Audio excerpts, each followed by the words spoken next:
Donc bonjour, salam alaikum.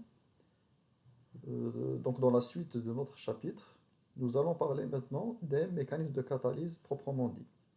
Donc dans le schéma catalytique d'une enzyme, donc quand on schématise, il y a d'abord la formation du complexe enzyme-substrat grâce au résidu du site de reconnaissance, de liaison et du site catalytique. Ensuite, grâce à des mécanismes de catalyse qu'on va voir tout de suite, on va avoir l'abaissement de l'énergie d'activation. On a parlé de l'énergie d'activation, donc c'est l'énergie nécessaire pour apporter le substrat à un état d'instabilité, un état de transition. C'est ça. Ensuite, qui va aller se diriger directement vers l'état du produit.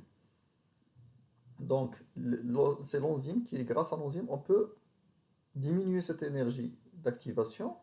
Cette diminution, elle passe par la stabilisation de l'état de transition. Donc, on va diminuer l'énergie, on va stabiliser le substrat, on va stabiliser cette énergie. Cela, l'abaissement de l'énergie d'activation, il va se répercuter directement sur la cinétique, sur la vitesse de la réaction. Donc, l'abaissement de l'énergie d'activation, il va se traduire par une accélération de la réaction. Et cette accélération, donc, à la fin, on va se retrouver avec le produit dans un temps beaucoup plus court. Très bien. Donc, ce qui se passe, donc, comment l'enzyme, le site actif, il fait pour diminuer l'énergie d'activation, donc stabiliser l'état de transition et accélérer la réaction, c'est à travers des mécanismes de catalyse. Il existe, mais donc, comment ça se passe? C'est au niveau du site actif. Que fait le site actif et que se passe-t-il à l'intérieur? Donc, il y a 4 mécanismes de catalyse principaux. Donc, toutes les enzymes utilisent l'un ou plusieurs de ces mécanismes. C'est rare qu'une enzyme utilise un seul, mais c'est cela les 4 mécanismes de catalyse enzymatique. Donc, on a la catalyse par proximité, la catalyse nucléophile, ou on dit aussi covalente, la catalyse acide-base, ou la catalyse par ion métallique, ou bien électrostatique.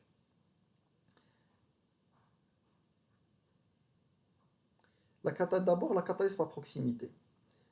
Par définition, donc en chimie, n'importe quelle réaction, pour que la réaction se produise, il faut que les réactifs qui vont réagir, ils doivent entrer en collision, ils doivent se rencontrer, et aussi dans la bonne orientation, pas n'importe comment. Donc, vous allez deviner que si on a deux réactifs, deux composés, qui sont dans deux essais chimiques en solution, ils ne peuvent pas interagir s'ils se retrouvent pas face à face, s'ils ne se rencontrent pas. Donc la probabilité, et en plus de ça, il faut qu'ils se rencontrent dans la bonne orientation. Donc on est en solution libre, cela est possible, mais la probabilité elle est très faible.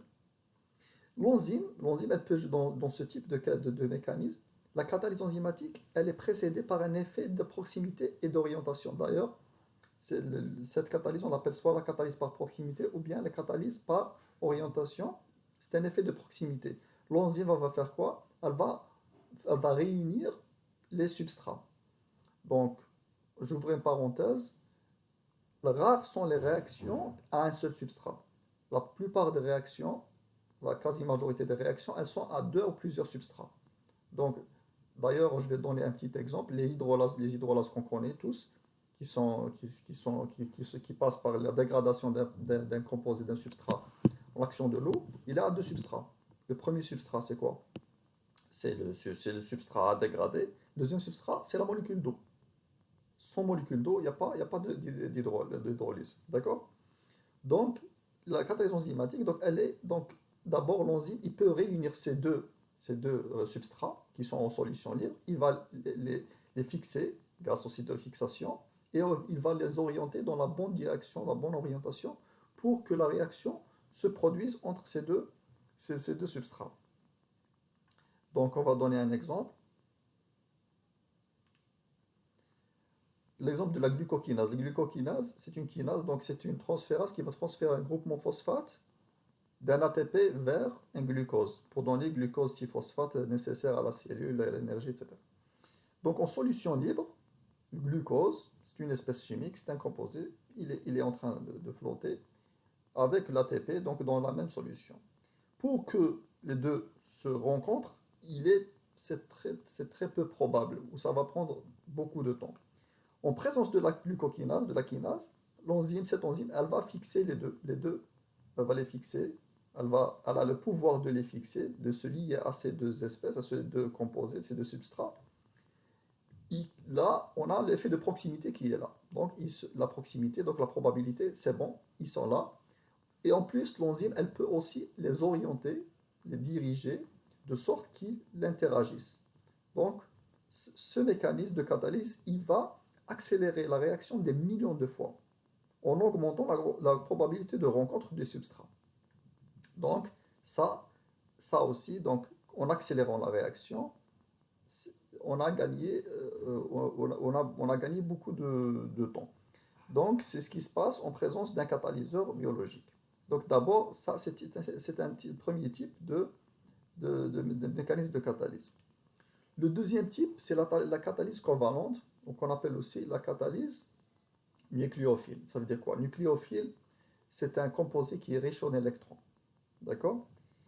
Ce type de catalyse, il va fournir une voie alternative, c'est-à-dire une voie, c'est comme un raccourci, on va changer, c'est-à-dire que ce n'est pas la voie normale de toutes les réactions qu'on connaît, enzyme substrat, enzyme libéré, produit.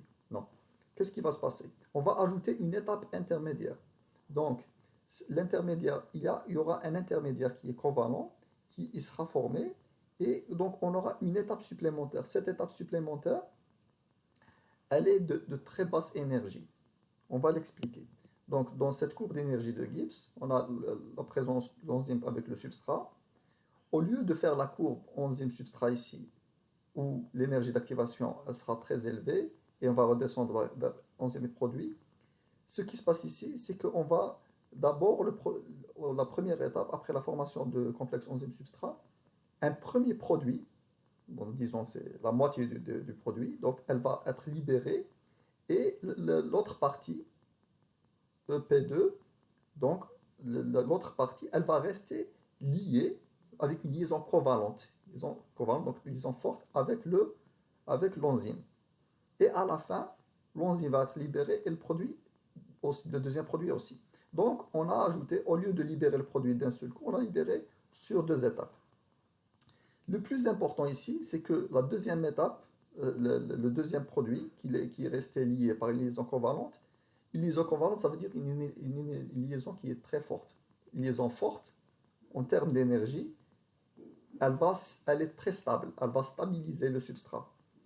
Quand on dit stabilisation, stabiliser l'état de transition, donc c'est diminuer l'énergie d'activation. C'est ce qu'on voit ici dans cette courbe.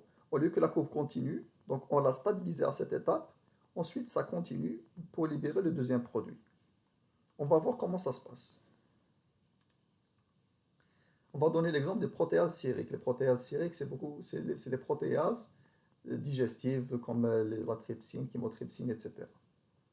Pourquoi on les appelle les protéases sériques? Parce qu'elles ont un résidu sérine qui est très nucléophile, qui est très important.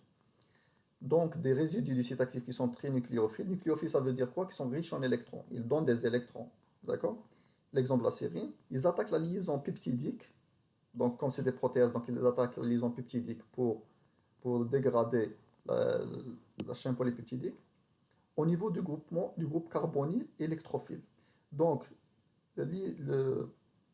dans la liaison peptidique, le groupement carbonyl, il est électrophile. Et sachant que la sérine du site actif, elle est nucléophile, il y aura une attaque nucléophile. Donc, le nucléophile, il va se lier à ce carbone. Cette attaque nucléophile, elle va donner quoi? D'abord, le départ du groupement amine. Donc, le groupement amine, il va se détacher, qu'on va considérer comme le premier produit qui s'est détaché. Et le deuxième produit, qui est le groupement carboxyle, il n'est pas là, il est lié par une liaison covalente. On va avoir, on l'appelle un complexe acyl-enzyme. Acyl, c'est ça, C-O-R-R', donc acyl-enzyme. Donc l'enzyme, il va rester lié avec le deuxième produit, avec une liaison covalente. D'accord?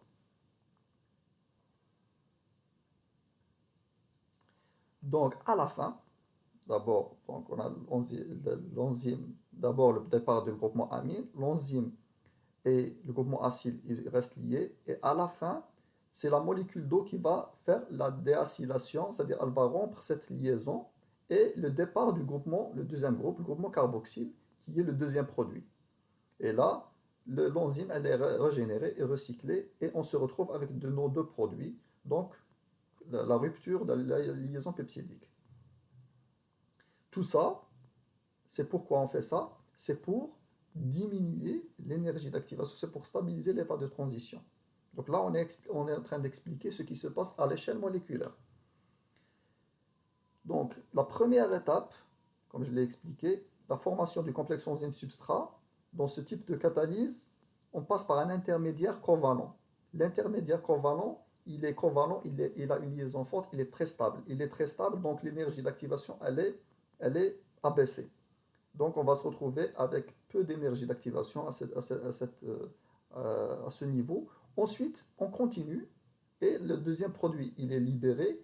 Et à la fin, quand on fait le bilan énergétique, on se retrouve avec une énergie d'activation qui est moindre. Donc c'est ce qu'on appelle l'abaissement de l'énergie d'activation. Et c'est l'un des mécanismes de catalyse. Le troisième mécanisme, le type de mécanisme de catalyse enzymatique, c'est la catalyse acide-base. Nous avons dit que les acides aminés, ils possèdent la propriété d'agir comme des acides ou des bases. On l'a déjà dit, c'est par rapport aux propriétés des acides aminés. Donc, c'est comme des donneurs et des accepteurs de protons. Donc, ce transfert de protons active des groupements nucléophiles. Donc, ce transfert, donc cette catalyse acide-base, ce transfert de protons, il va provoquer l'activation de nucléophiles. Donc, on verra qu'il y aura des résidus nucléophiles dans ce mécanisme. Quand ces nucléophiles ne sont pas activés, quand ils sont activés par ce transfert, on va se retrouver dans la catalyse nucléophile.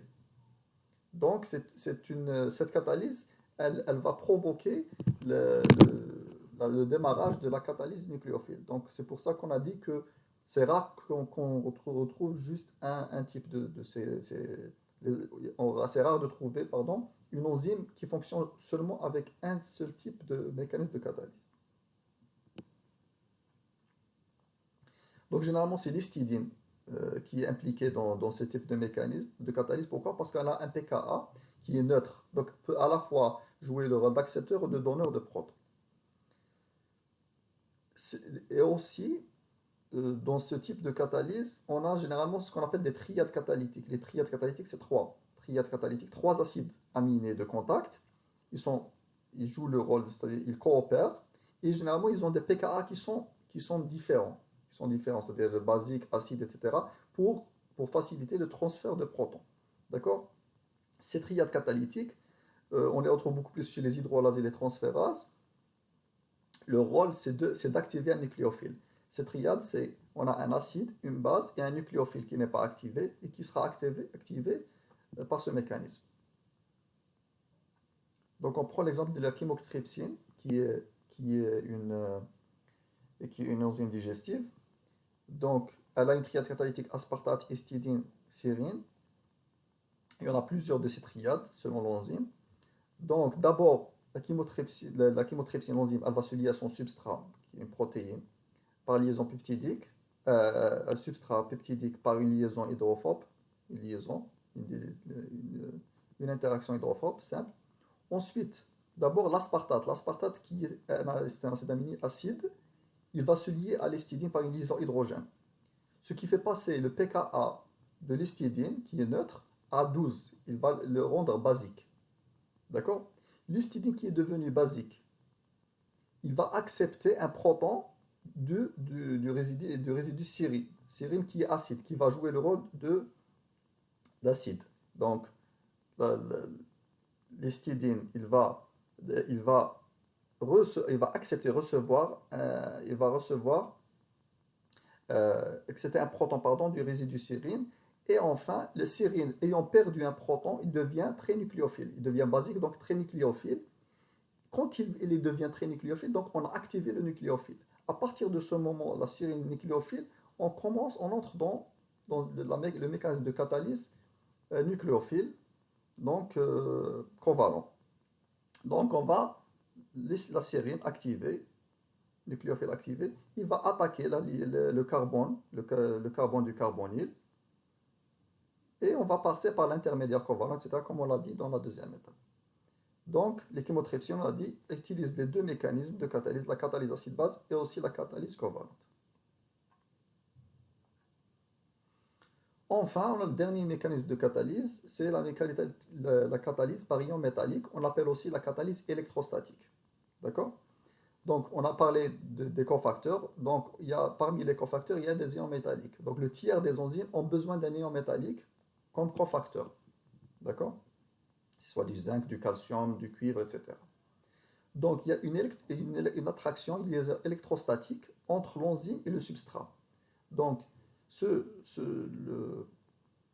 l'enzyme qui possède un ion métallique qui est positif, il va se lier automatiquement avec des charges négatives.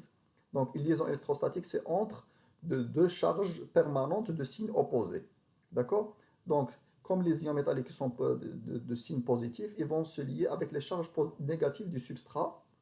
Donc, cette liaison, elle va stabiliser les charges négatives du substrat. Cette liaison, donc, comme on parle de liaison, on parle de stabilisation, donc on va stabiliser l'état de transition. Donc, il va fixer le substrat. Aussi, deuxième chose que cette liaison va faire, c'est le maintien du substrat dans la bonne orientation, donc préparer le substrat dans la bonne orientation. Et aussi, cet ion métallique, il va participer au transfert d'électrons dans le cas où on est dans la classe des oxydoréductases. On va donner un exemple. Les carboxypeptidases, donc c'est des hydrolases. Ces enzymes, elles contiennent, donc dans le site actif, sont des métallenzymes, c'est des zinc métallenzymes, donc elles possèdent un atome de zinc au niveau du site actif. Cet atome de zinc, il est maintenu entre deux résidus histidine et un résidu glutamate. D'accord? Ce zinc, il va se lier à l'oxygène, donc à l'oxygène du carbonyle de la liaison peptidique. C'est une liaison électrostatique. Donc l'oxygène, il a une charge négative et le zinc, une charge positive. Cela, il va stabiliser, il va faire une liaison électrostatique. Et la charge négative, elle est stabilisée. Et le substrat, il va être maintenu dans la bonne orientation. Le substrat, on en a besoin dans une très bonne orientation. Pourquoi? Pour faciliter à l'eau, pour que l'eau attaque le carbone, du carbonyle, pour rompre la liaison peptidique.